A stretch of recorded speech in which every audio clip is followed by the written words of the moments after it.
Hey, what's up everybody? This is Jason from Clever Dude Productions and welcome to a new show, Tutorial Tuesday. I'm going to be breaking down short tutorials for people who are recording at home in 3 minutes or less, but given this is the first episode, I'm already going to break the rule and go a little bit longer and share with you some of the tips and ideas that really I've learned over the last couple of years. So you can think of it, if you're just getting started with this, I'm a couple of pages ahead in the manual for you.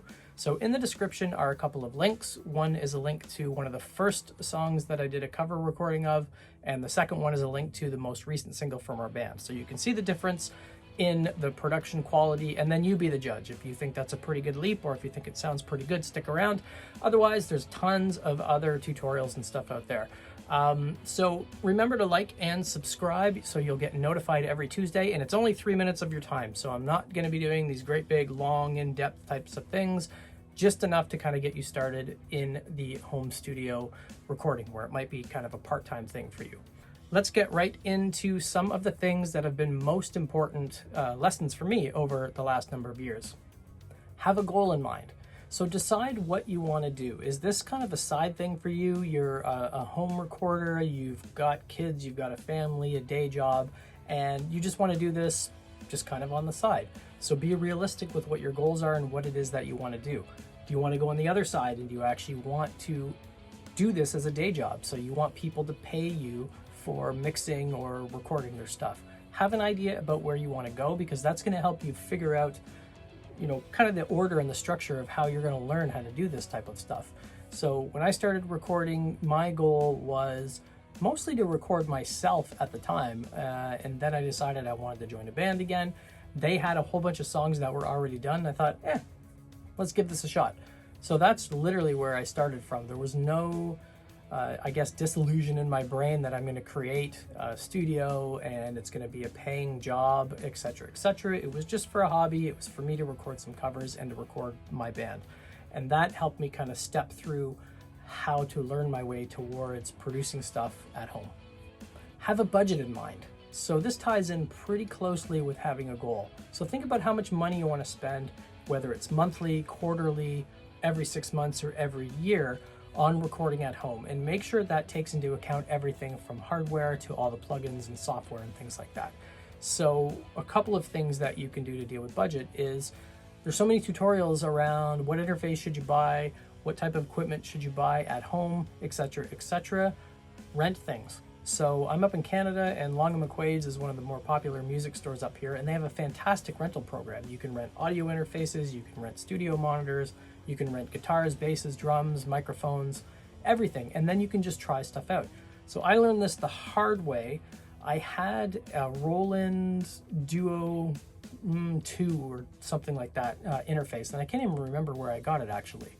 And when I started playing my Elisa Strike Pro kit, it has 8 outputs, so you can output each individual drum. And I thought, okay, one of these days I'm going to upgrade to an audio interface that has 8 inputs. So I went and got an Allen and Heath ZFX mixer / interface, and I thought this would be perfect. I could use it for my podcasts, I could use it for recording at home, I could use it, if we're going to go out and play a live show or do an acoustic set or something like that, which would be totally awesome. Watched a whole bunch of videos, learned how to use it. It has this kind of cult following of being one of the better sounding mixers that are out there that you can also use as an interface.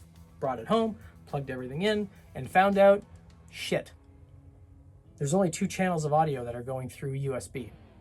So it's not allowing me to separate all of the instruments that are coming from the Strike Pro. I'm only getting 2 channels of audio. So that was a very expensive lesson to learn, but at the time, I didn't even know to ask that question. I thought, hey, it's got 10 inputs. It should be able to transmit 10 individual signals of audio. Not the case. So renting is a great way to try stuff out before you buy. That's how I got the Scarlett Focusrite 18i20. I actually rented a first gen one, brought it home, plugged it in. The first gen one doesn't work over USB-C, which sucks. So I had to drive all the way back to the store, get the Gen 2, plug it in, try it out, etc. So that's one way that you can definitely save a bunch of money and not get too freaked out about which interface you should buy, what equipment you should use. Understand the 4 elements of what recording at home is.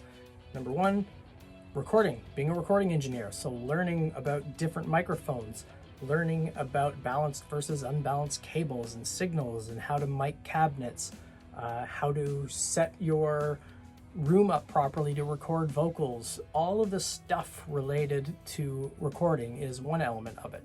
Obviously the mixing and mastering, so that's using a DAW, using the software, learning plugins, all that type of stuff.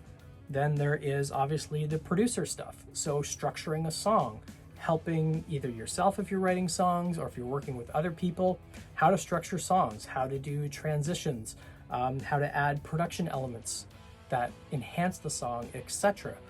So I know I said 4 things. I guess I kind of lumped mixing and mastering into one, where obviously they're 2 separate things. So mastering is kind of like witchcraft to me.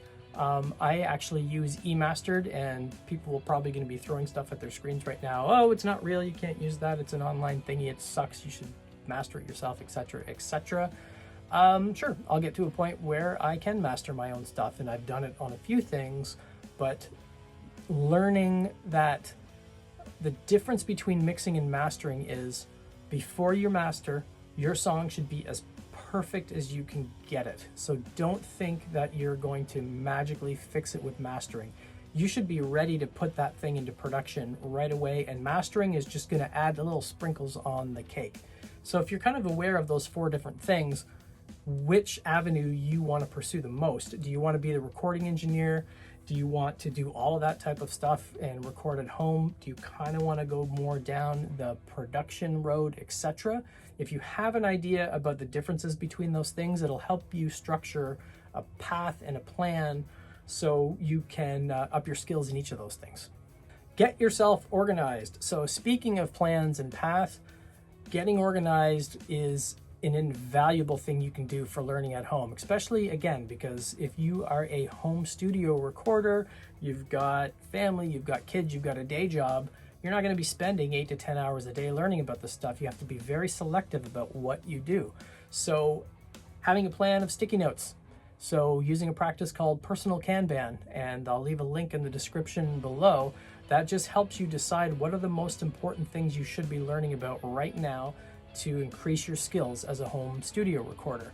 And one technique I use within that is called the Pomodoro technique. So that's where you set a timer for 25 minutes, maybe 30 minutes tops, and you only focus on one thing. So you turn off your phone, you turn Wi-Fi off on your computer so you don't get disturbed, there's no notifications, you put a big sign on the door that says get the out of here, and you just focus on one thing and keep notes about what it is that you're doing. So an example would be, when I first started using Logic Pro X, there are, I think, 8 different compressors built in with the stock compressor in Logic. So one of my Pomodoros was taking a preset from the drop-down and then just switching between all of the 8 different compressor types so I could listen to what the differences were. Another Pomodoro, another 25-minute chunk, was just trying threshold, attack, release, knee, all that type of stuff. And then you start to get your ears attenuated to what makes it sound softer, what gives it more attack, what adds more sustain, etc. But you're just laser focused on trying to learn one thing, and you're blocking everything else out. And again, keep notes nearby. So just jot down notes about what types of settings work really well, save your presets, etc. But this really, getting organized, having a plan in place, and focusing your time and energy, especially if you're doing this part-time, is very, very helpful. Find a community. So there are tons of music communities out there. There's some towns that have local meetups. There are tons of things on meetup.com. There's Discord servers. There's bulletin boards. Find a community that is going to help you the most, and avoid the ones that are just kind of filled with people who are bitter and angry at the world. I won't mention any names, but you know what I mean. So the important thing with the community is that if you're just getting started, or maybe you've recorded a couple of things at home and you're kind of nervous about putting your songs out there, the worst thing that can happen is you get some idiot or a group of idiots that are just saying, oh, that sounds like crap, you shouldn't do this, why did you do that, etc. Try to find a community that is helpful and supportive. So I started with home recording BBS. There'll be a link in the description as well. And I think it's filled mostly with more mature musicians and home recorders, so people who are kind of my age or older. And it seems like a pretty safe environment for me. There's a place you can upload your MP3s and get feedback on your mixes. There's a lot of basic questions in there for how to do this with certain audio interfaces, and I've yet to come across a troll that just goes and attacks people. Glenn Fricker's Discord channel, Spectre Sound Studios, is another really great resource. The challenge I have with that is there's too many people on it. So if you post a question in there, it's gone because there's so many people using it. But if you want to talk about a server, a Discord server, or a channel that has so much information out there, definitely check that one out because there's tons of stuff from recording guitar to drums. They show lists of free plugins, and you get notifications about free plugins that are popping up all over the place. But again, the lesson is find a supportive community that's going to help encourage you and give you good constructive feedback. Learn the frequency spectrum. So this is a really important one, and this is something I really wish I would have done earlier when I got started with this. So there's tons of frequency spectrums out there that show you the frequency spectrum of all the different instruments, so how they can fit together in a mix. And then the second one is the elements of those frequencies. So what brings you more tone?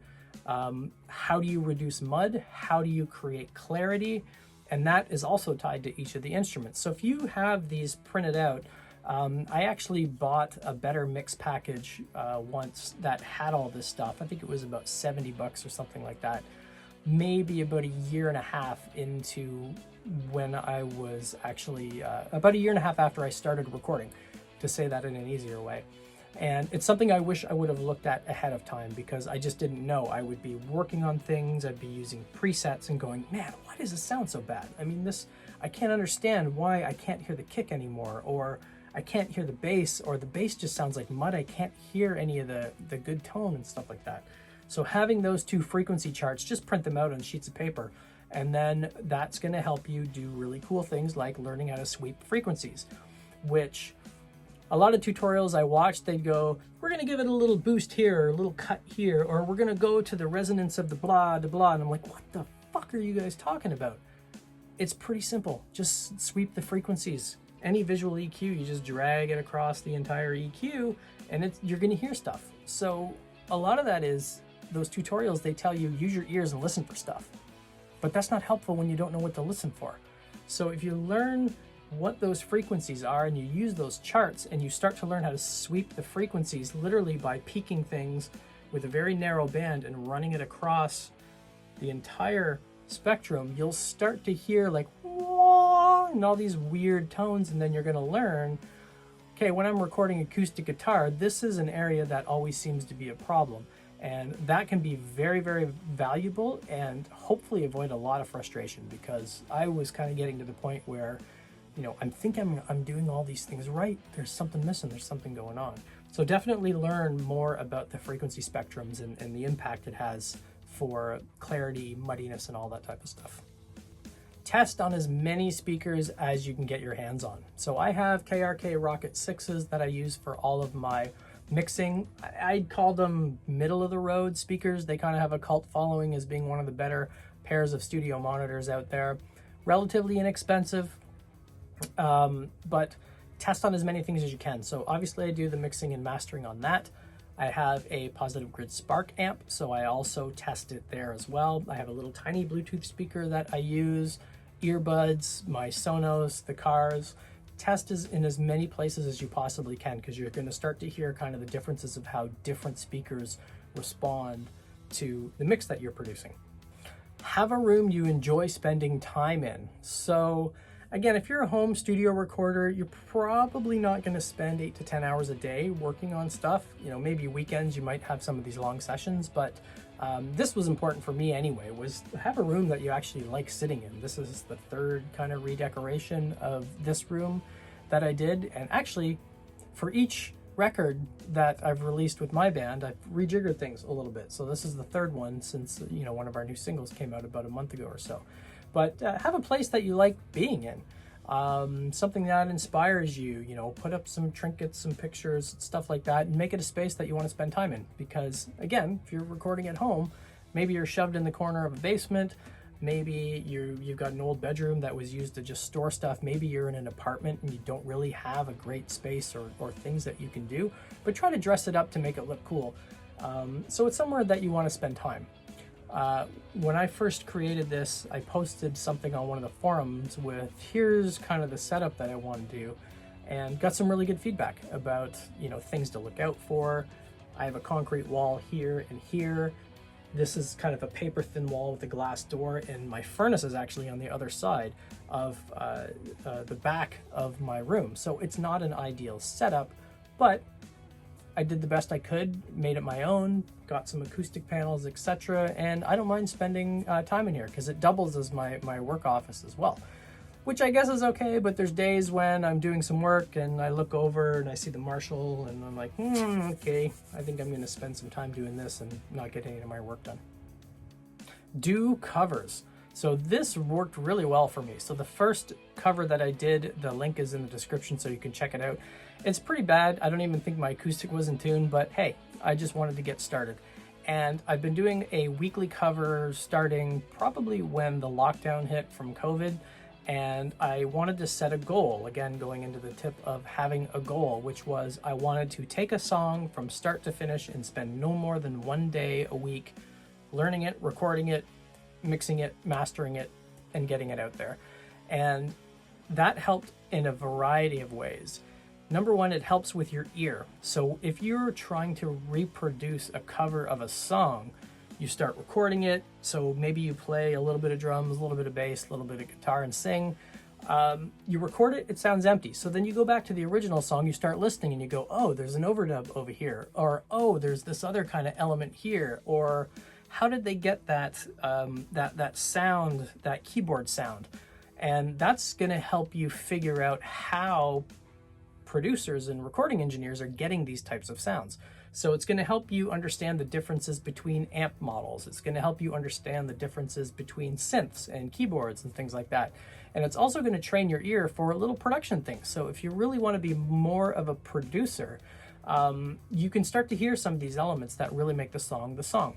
And a really cool thing, if you are a Logic Pro user, they just released, every time they do an update, they release a full track that has been mixed with Logic Pro. So you can actually open up the session project and you can see exactly how they mixed and put that song together, which is pretty cool. But again, going back to budget, don't buy Logic Pro if you don't have the budget for it. I just think that was something really cool that can help you kind of learn. But the idea of doing covers, also, it puts a snapshot of a point in time about where you were at. So I can go back and listen to that first cover that I did and go, oh, good God, I would love to re-record this.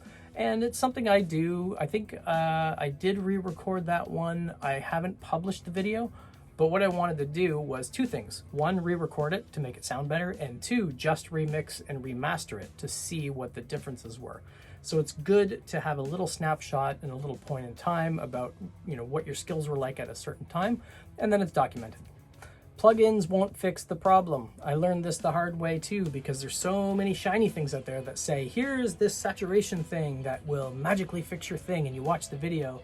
And I've watched lots of these from some fairly popular, very experienced producers, and they're going, do you hear how this just added a little bit of color? Like, no, I don't. It doesn't sound any different to me.